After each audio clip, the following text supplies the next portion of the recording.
Well, hello and welcome back to another week of Women's Wednesday.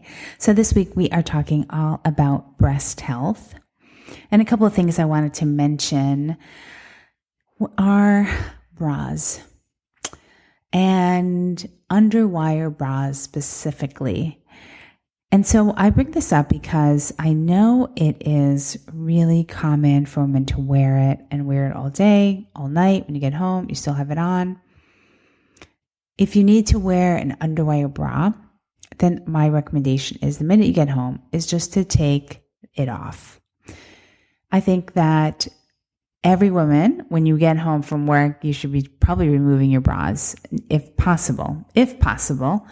If you feel like you don't need the support necessarily of an underwire, and you can maybe go without an underwire, and it would be great to be able to have the option of going to like a bralette, which are really cute bras that you can get without underwire.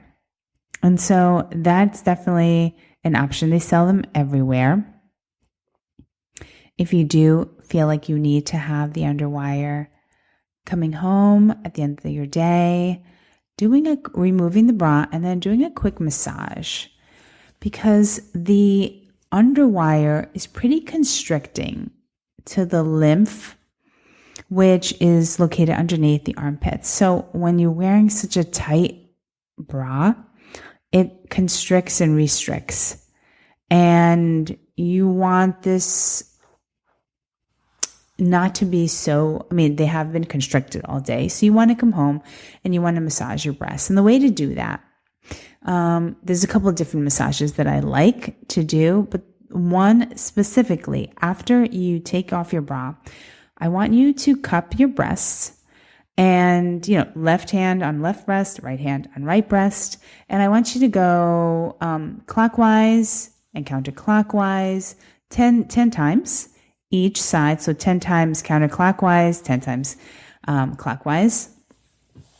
And just to get the lymph fluids moving. There was a study that was done once that said that underwire bra, there's a higher risk of getting breast cancer. Now, I believe that was at some point later on disputed. But I do think that coming home and giving your breasts a massage after you take off your bra is just, well, first of all, it feels really good. Number two, it's also really healthy for your breasts. Now, if you want your partner to partake, by all means, let the partner be there to help you. They're just maintaining healthy breasts, and I think that that's a really good thing to have them on board too, if you want. Now, other thing is pomegranate oil has been shown to help with breast health. So you can do this. You don't have to do this every night, but I would say maybe a couple of times a week. Get a little pomegranate oil and actually do a full massage to both breasts. And this, I would do this a little slower, really getting the oil really in and massaging the breasts all throughout, far out towards the armpit, as far up as like the clavicle. You really kind of, breast tissue, it just encompasses that whole area. So giving yourself a nice breast massage, or your partner as well can partake in this a couple of times during the week. In the evening time, I think would be a nice thing to do. Let's see. Also, thermograms. Okay, so this is a question that comes up a lot, and I get a lot of my patients who ask me about thermograms versus mammograms. Personally, I get thermograms done every year. And I've gotten also ultrasounds of the breasts if I have felt anything that's suspicious, or I've sent my patients for breast ultrasounds as well. Now, if you have a very strong family history, it's good. You can do both. You can do a thermogram and a mammogram. But the good thing about the thermogram is that it can detect some spots much earlier than mammograms can, which is really great. So I would recommend thermography. And you can just Google thermography and find locally who does it. Typically, that is not covered by insurance. You have to pay out of pocket, and it's typically around $200 to $250 out of pocket. It doesn't hurt at all. It's not like a mammogram, so it is painless, totally painless, which is great. There's no radiation, which is also like a huge plus, because radiation every year can actually increase your risk of cancer. So you kind of want to know about that. Thermography is also really safe. It's safe for pregnant women and nursing women. So it's pretty much what they're doing in thermography is they are detecting heat in your breasts. I mean, you can get actually thermography any part of your body if you wanted to, but we're talking specifically about breasts today. So what it does is it looks at heat. And so when you have sort of like a hot spot that shows up as really bright red, those are kind of those may be areas of concern in the breasts. And then at that point, you can follow up with a mammogram possibly, or an ultrasound, a breast ultrasound. So thermography, there is no squishing of the boobs. Nothing like that is happening.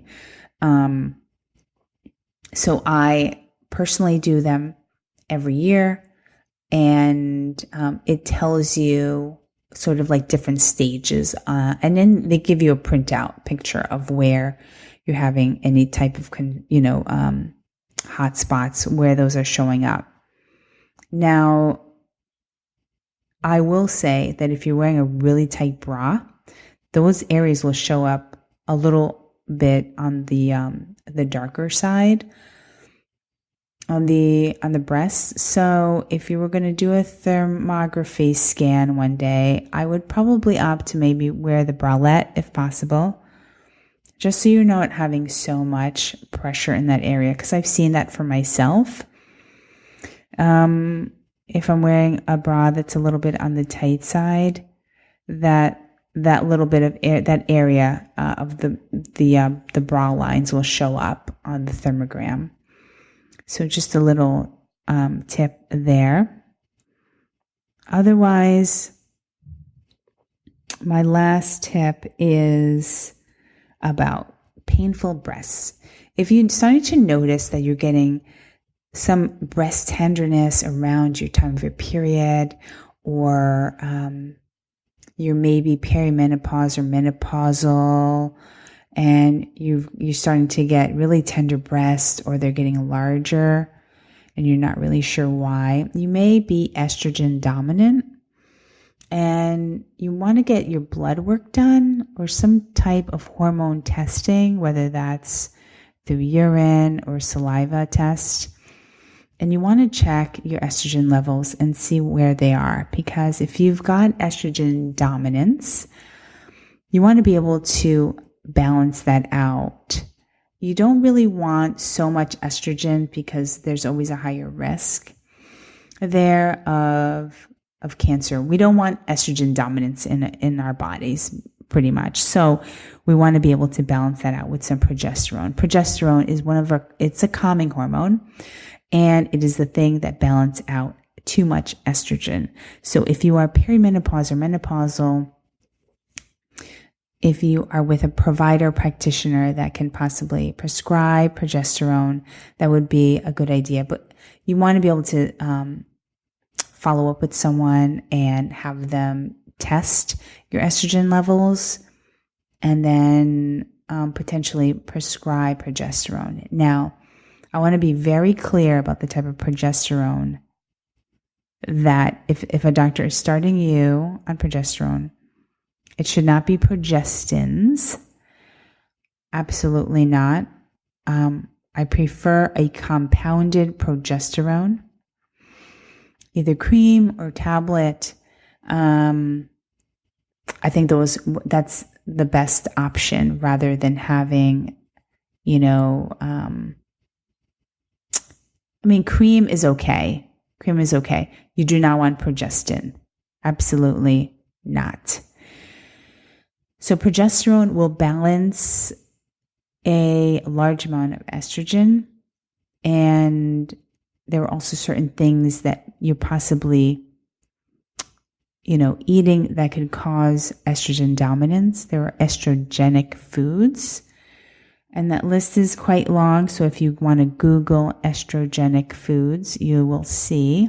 And what you want to do is avoid things like dairy, yogurt, or eggs, things like that, that are not organic. You really want to choose some organic dairy products if you are consuming dairy, because if not, dairy products or even meat or chicken, they are pumped with hormones, and they do come with its own set of hormones, which can cause some estrogen dominance. So you really want to be on the side of organic foods. And if you've got a lot of estrogen dominance, you also probably be clotting heavily when you get your period every month. Very heavy periods, lots of clotting, lots of cramping. And so you want to be able to check in with your doc and get some blood work done, or a naturopath or a functional medicine provider, and see where you are at with your hormones. Because you really do not want to have breast tenderness, especially perimenopause and menopause.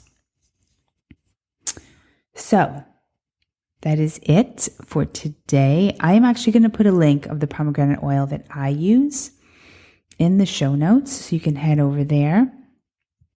Don't forget, every day when you get home, when you take your bra off, you need to massage them. Like I said, 10 minutes clockwise, 10 times counterclockwise and 10 times clockwise in circular motions, and no sleeping with bras. You really need to kind of give them time to kind of be like free and not wear a constricting bra at night, because that's another potentially 7, 8, 9 hours where where lymph is constricted and restricted. So I don't really recommend that.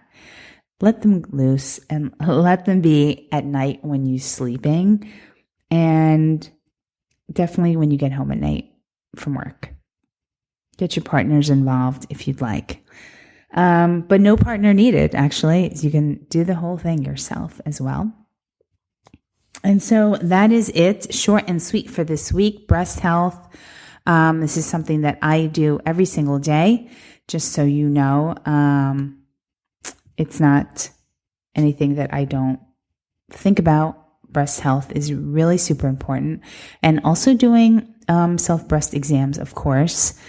That is something that we cannot forget about. Definitely not doing self-breast exams during your period.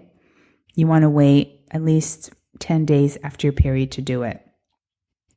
And you want to do it every single month, whether you're doing it in the shower, standing up with one arm over your head and using like some soap to massage all around the breast and to check for any lumps or anything hard or anything unusual.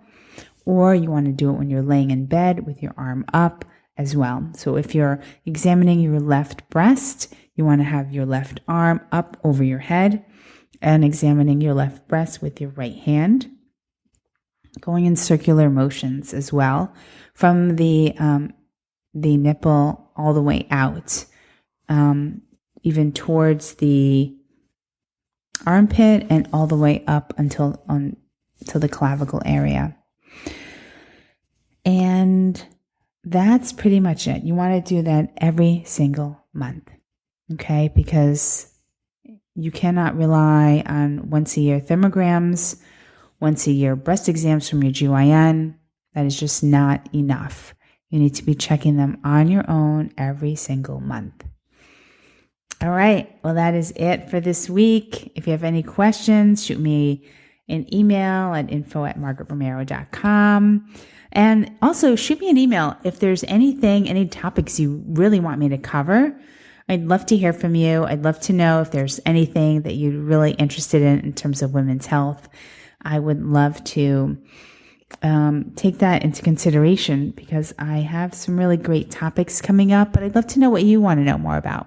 If you're also not following me on Instagram, head on over to Margaret Romero, and I will talk to you all next week. Bye for now.